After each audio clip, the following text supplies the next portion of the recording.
રામનવમી નિમિત્તે એકતા એ જ લક્ષ્ય સંગઠન નારી શક્તિ દ્વારા પક્ષીઓ માટે પાણીના કુંડાનું વિતરણ કરવામાં આવ્યું હતું। અખંડ બ્રહ્માંડના સ્વામી પરસોત્તમ પ્રભુ શ્રી રામના જન્મદિવસ નિમિત્તે ભરૂચ શહેરમાં એકતા એ જ લક્ષ્ય સંગઠન નારી શક્તિ દ્વારા શક્તિનાથ વિસ્તારમાં અબોલ પક્ષીઓ માટે આશરે 750 પાણીના કુંડાનું વિતરણ કરવામાં આવ્યું હતું, જેનો મોટી સંખ્યામાં જીવદયા પ્રેમી પ્રજાજનોએ લાભ લીધો હતો। આજના કાર્યક્રમમાં દક્ષિણ ગુજરાત નારી શક્તિ અધ્યક્ષ દીપાલીબેન બારોટ, ભરૂચ જિલ્લા અધ્યક્ષ જિગ્નેશ રાણા તેમજ વિશાલ સોલંકી, બિપિનભાઈ, બીનાબેન, વંદનાબેન સહિત કાર્યકરો ઉપસ્થિત રહ્યા હતા। એકતા એક લક્ષ્ય સંગઠન ભરૂચ તરફથી રામનવમીના પાવન અવસર પર શક્તિનાથ સર્કલ પર પક્ષીઓ માટે પાણીના કુંડાનું વિતરણ અમે કરી રહ્યા છે।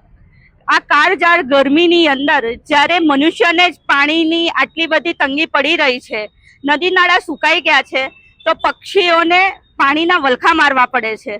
તો એના ભાગરૂપે અમે આ રામનવમીના પાવન અવસર પર એકતા એક લક્ષ્ય સંગઠન ભરૂચ ટીમ દ્વારા શક્તિનાથ સર્કલ પર પાણીના કુંડાનું લગભગ 750 જેટલા કુંડાનું વિતરણ કરી રહ્યા છે।